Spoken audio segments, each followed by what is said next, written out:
And we welcome you to Hawkins Arena here on the campus of Mercer University in Macon, Georgia. The Mercer Bears out of the Southern Conference against the Lasalle Explorers from the A-10. And hi, everybody, along with Dean Keener, Pete Hannity with you for the third time this season and for the second time here in Hawkins Arena. Bears taking on a team out of the Atlantic 10 Conference, very good league, and a LaSalle team that values the basketball, maybe the best way to describe that. They really do. In fact, both teams value the rock, and they've done it for the most part against really good competition in the non-conference season. In fact, LaSalle, not long ago, about a week and a half ago, took #1 and unbeaten Villanova all the way down to the wire, while Mercer comes off a heartbreaking loss at Auburn on a buzzer beater with no time on the clock. Let's give you our starting lineups, as always, presented by Sports Clips, and a lot of transfers you'll notice as we talk about this ball game tonight. But one of the really good scorers in the Atlantic 10 Conference is Jordan Price, who's from nearby Decatur, transferred in to LaSalle from Auburn. This is a homecoming game for him. Played at Southwest DeKalb, a great program. Of course, for the Bears, keep an eye on number 10, Rion Holland. I know you love his game, Dean. Boy, he can really score the basketball right from the tip. Out high, Rion Holland. He can play both the point and the off guard. Loves to attack from the left side. Tries to feed underneath, deflected, and taken by Amar Stooks of LaSalle. Quickly ahead to Powell. Now Price with a jumper, and quickly 2 threes here inside of the first minute of play, and LaSalle jumps up 6-0. And the rebound coming down to LaSalle. Here's Pookie Powell taking it the other way. Going to go all the way through the lane. Count it. And he's fouled. Couldn't get that one to go. Crossover Holland finishing with the right hand, and he gets the roll. Kilby gets it left corner. Johnson. Pump fake and a step and a fire and a make.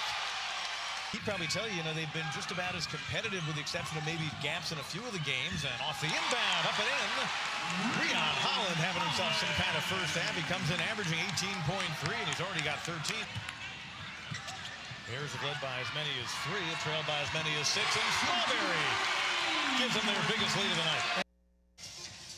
Back in Hawkins Arena, Bears up by 4 at the half. Our first half numbers, you'll take it any game you can when you're shooting better than 50% from the floor and nearly 60% from long range and doing a nice job defensively. Turnovers a sore spot so far for Mercer, but 3/4 of those came in the first 10 minutes. And you see the other numbers after one half of play. With Dean Keener, Pete Hannity with you. And well, let's face it, this is a Mercer team that I thought turned up the defense, especially extending it, and that's the reason why the numbers aren't good from long range for LaSalle. You're right. The Bears stayed in that zone, went back and forth between 2-3 and 3-2. They extended out, challenged the Explorers, and while LaSalle was able to make 3 of their last 5 from behind the arc, Mercer's got to be very pleased with them, limiting them to just 28 points. And Rion Holland doing his good work with 16 points. But keep in mind, the Bears have built a nice lead here without one of their better players getting into the scoring column at all. Stephon Jelk. Second half coming up. Bears are 4-1 when leading at the half this year. 2 apiece. Price picking up his second. Strawberry sees the opening, and the leaner, and it goes. Wow, Jordan Strawberry.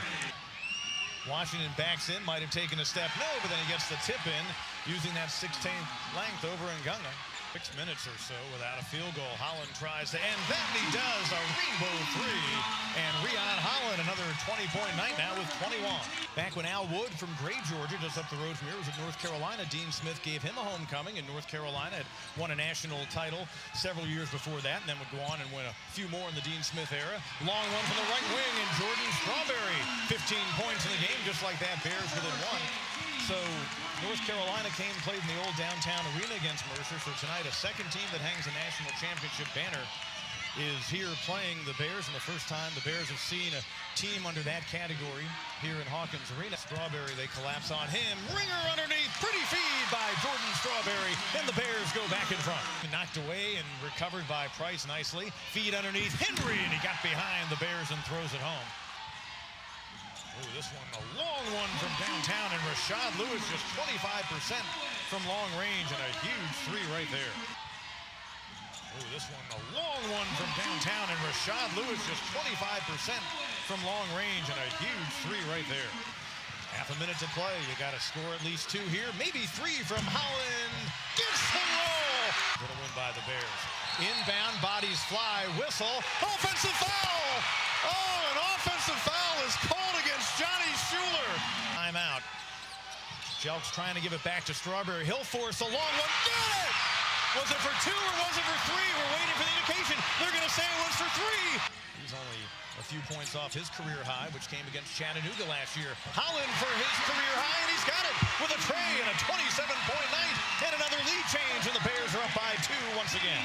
Let them play. I think that's the right thing to do right now. You still got a timeout in the pocket if you need it. Rivers baseline up and in. I'm just perplexed as to why they restart overtime with jumpers. There is a force by Johnson, and a pretty jumper goes for him. Little feed underneath to Ringer, too far under the hoop, so a long one for Strawberry. Got it! They stay in that zone, that 2-3 matchup. Stoops across the lane, gets the roll. Still a one-possession game.